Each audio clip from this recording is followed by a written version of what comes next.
Hello friends, welcome to this YouTube video program. Friends, in our earlier program we have discussed about two types of evaluation, that is the concept of norm reference evaluation and the concept of criterion reference evaluation. You see, earlier we have discussed that as per the approach is concerned, as per the approach, evaluation is of four types, that is placement, formative, diagnostic and summative evaluation. Then second classification, as per the norm of nature of reference, then evaluation is of two types, that is your norm reference evaluation and criterion reference evaluation. And we have discussed the concept of a norm reference evaluation and criterion reference evaluation. You see, norm reference evaluation is called as the, you can say, when we find out, when we want to know anyone's relative position in a well-defined known group, that can be done by norm reference evaluation. And it usually this can be done in a very large group, in a very huge group, you can say. Board exam means when a huge number of students are appearing, huge number of subjects are appearing. And second, we have explained the concept of criterion reference evaluation. It means when we compare any students, you can say, performance in a well-defined learning task, that can be done with a criterion reference evaluation or criterion reference test. So friends, here I am saying two things. One is the well-defined group and second is the well-defined learning task. So we are comparing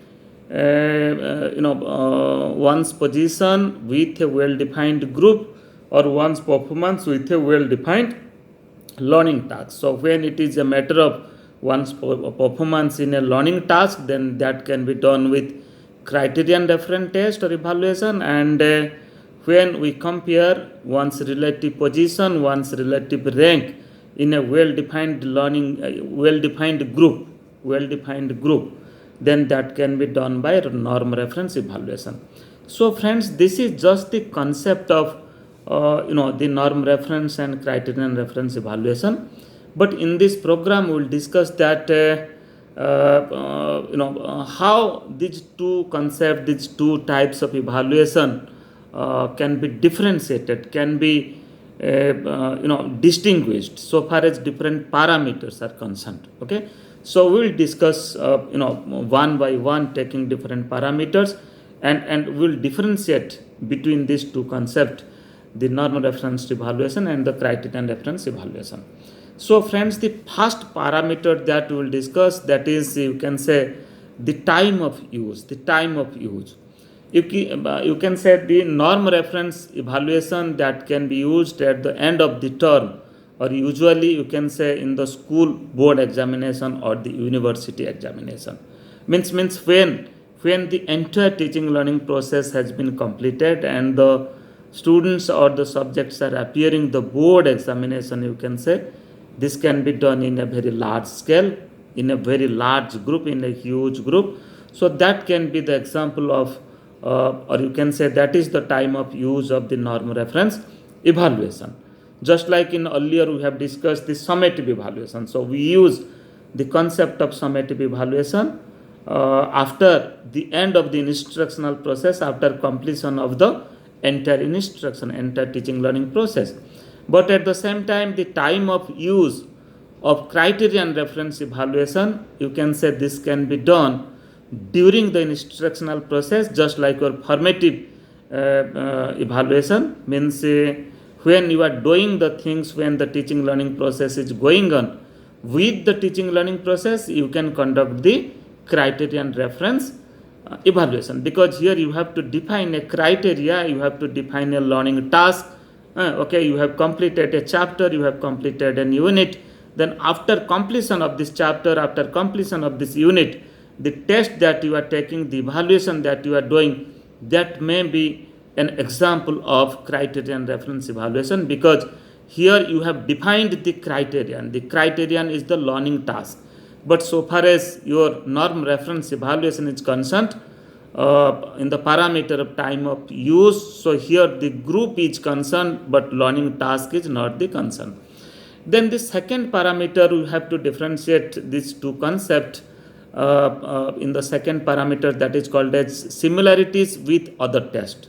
As I have already said that when we talk about the norm reference test, means it emphasizes a type of summative evaluation, okay, not formative or not placement evaluation, because we do it after the board examination is conducted, after completion of the entire courses, completion of entire curriculum. Okay, so here as the time of use, it is conducted at the end of the instructional process, at the end of the term, then you can say this is a type of similarity with a summative types of evaluation, not formative evaluation. But when we talk about the criterion reference evaluation, you see it supports formative and diagnostic evaluation, and we can use a type of teacher made test for doing the criterion reference evaluation. So it supports the formative evaluation, because mostly the formative evaluation are attached with the learning task, are attached with the progress of the learners,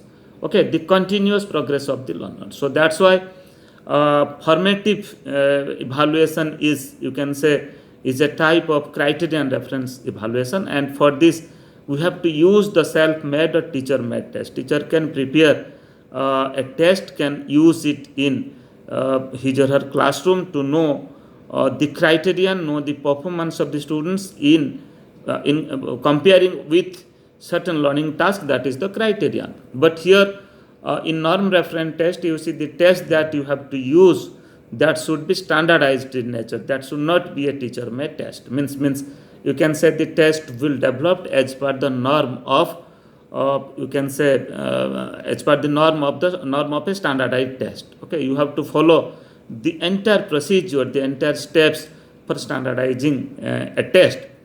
Then the third parameter, we have to differentiate these two concepts to evaluation on the parameter of purpose.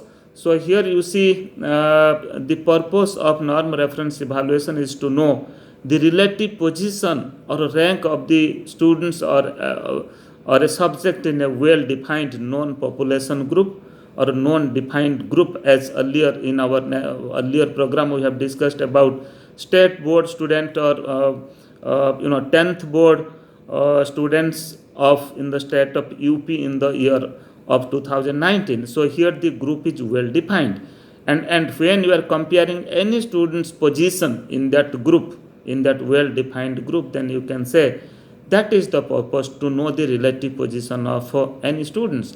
Then this can also be used, the another purpose is to comparison of a student is possible with other students or groups. So you can compare any individual student score with the group score, because you have already a well defined group, you know each and every subject, every students of that group, and also you know their performance. So you can better calculate a standard deviation, you can better calculate a quartile deviation, you can better calculate an average deviation. At the same time, you can also calculate the mean, median and mode, average score you can calculate. So after using certain statistical technique, you can use statistics and you can compare the individual score with the group score.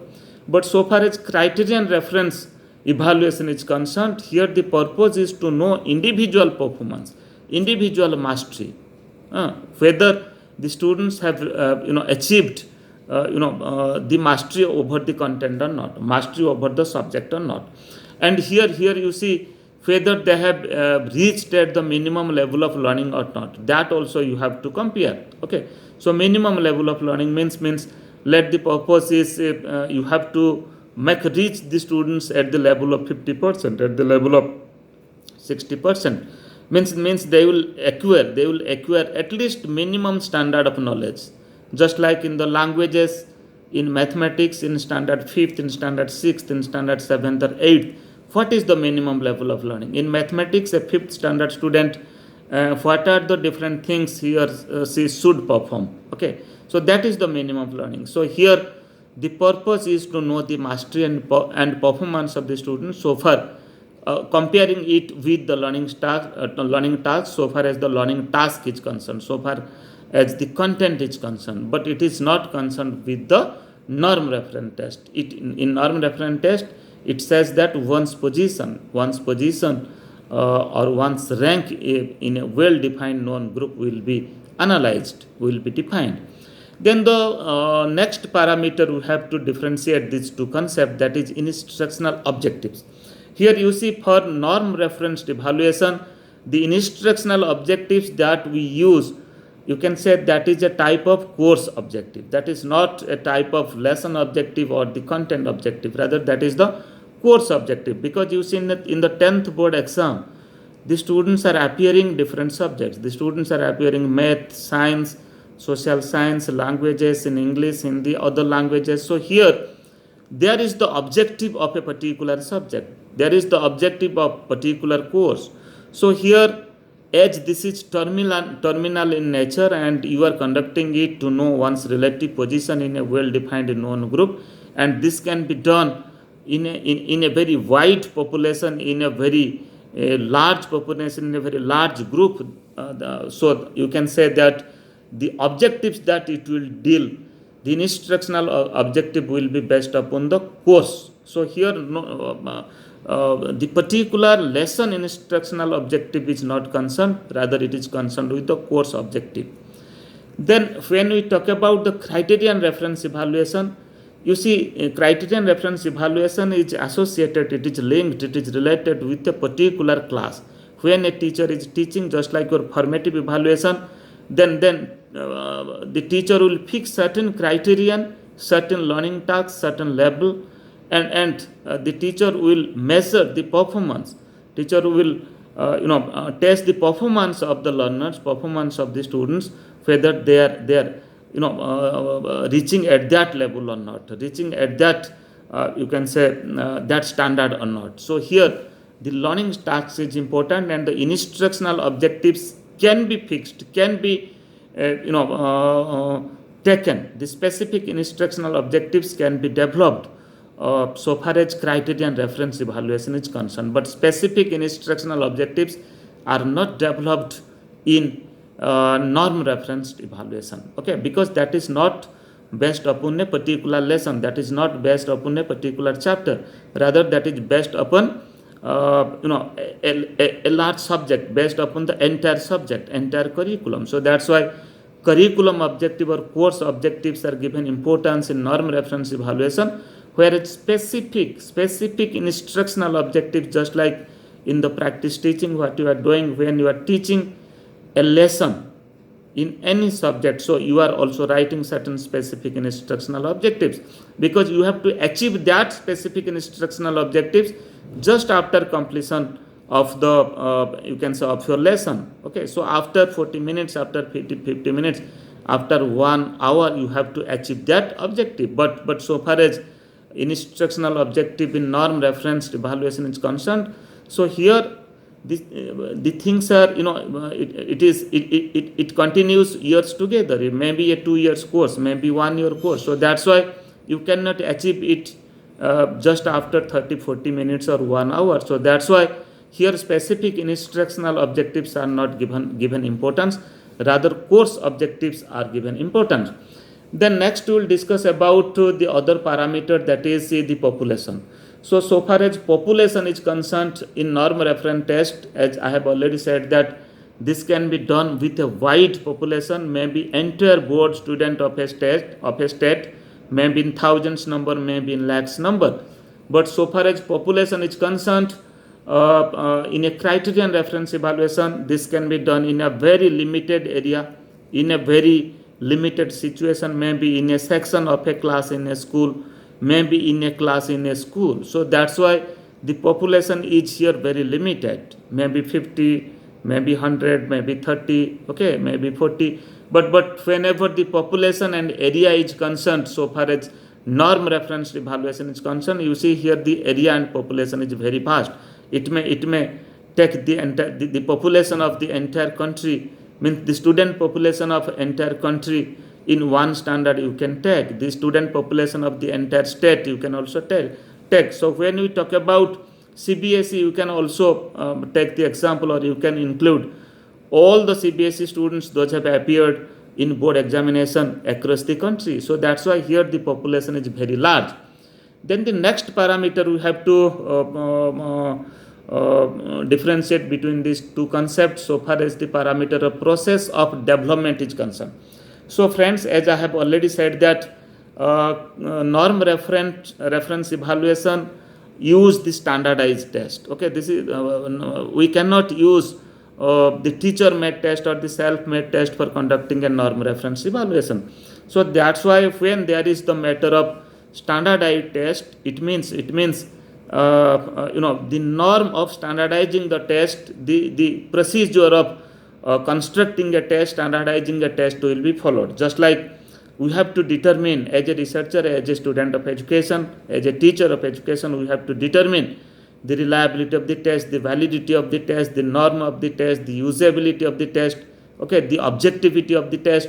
So all the, you can say, test standardization norms, procedures and steps will be followed for norm reference evaluation, whereas for criterion reference evaluation, you see there is no need of following, there is no need of using the detailed procedure, the detailed step of preparing or constructing the test. So here there is no need to standardize the test. Then next we will discuss the types of item is concerned so far as the parameter of different types of item. Then what type of items should be covered in a norm reference evaluation and what type of items should be covered in a criterion reference evaluation, that we will discuss. Friends, in norm reference evaluation, the items that you will take, that may be mostly, you can say, objective types of nature because it is highly standardized test, but you can also take certain short answer types of question, okay, but popularly we use the objective types of question. But so far as a criterion reference evaluation is concerned, because here we conduct the test to know the performance and to know the you can say the mastery of the students, the progress of the students. So that's why all types of item can be taken in criterion reference evaluation. Then we can say the comprehensiveness of the test is concerned. A norm reference test typically measures more you can say general category of competency, just like knowledge or aptitude. Okay. So but when we talk about the criterion reference test, you see typically it focuses on more specific domains of examines behavior. Okay, and many criterion reference tests categorically provide, you can say, shape of a norm reference test. You see, when we talk about the norm reference test, for using the norm reference test, we get the information from different criterion reference test. So that's why we can say, just like in summative evaluation, there is the contribution of formative evaluation, certain percentage of knowledge, certain percentage of students' performance which has received by conducting the formative evaluation are taken for summative evaluation. The same thing here also you can do, means criterion reference evaluation is included in the norm reference evaluation. And when we talk about the norm reference evaluation, you see we got the information from the criterion reference evaluation.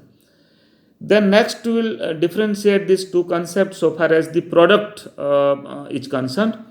You can say norm reference test can be used to certify or grade the students, just like your summative evaluation. So what you are doing, you have to certify the learners, you have to grade the learners. Means after completion, you see in the 10th board exam, the students, those are appearing the 10th board exam, after completion of the 10th board exam, they are getting a grade and they are getting a certification. So here certification is one of the product of norm reference evaluation. And you can also say that the feedbacks that you are giving by using the norm reference evaluation is the feedback is given belatedly, means instant feedback you are not giving, because the entire instructional process has already been conducted.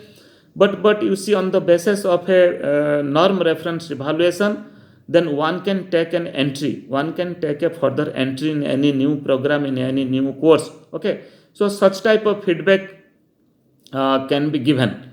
Means they may get a placement for another course or program.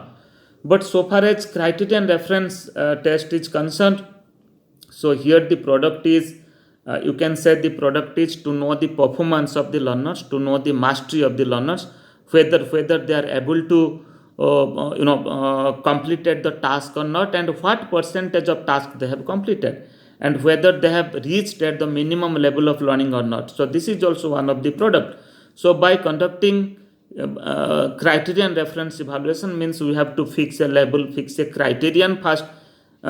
Taking in consideration of the learning task, we have to prepare a test from different learning tasks, and we have to take the test of the students, and taking the performance of the students, then we can say whether our purpose has been satisfied or not. Means what product we are getting, what is the performance of the learners, so whether they have got the mastery or not, or whether they are lagging behind, then what extra treatments we supposed to give to them if they have not got the adequate progress, if they have not got the mastery, and if they have not reached at the minimum level of learning, then further what you have to do, you have to give them extra treatment, you have to find out their difficulties. So friend, this is the product of a norm reference evaluation and a criterion reference evaluation. So friends, we have discussed, we have distinguished between the two concepts, we have differentiated between these two concepts, norm reference evaluation and criterion reference evaluation. So far as different parameters are concerned, I think now this concept is clear to you. You have already gone through two video programs. First we have discussed about the concept of both the evaluation, then we have categorically, by using different parameters, we have differentiated it. So I think the concept is clear to you, and you can better understand and use it when you read other books, other learning resources, and when you will write by putting certain examples. Thank you.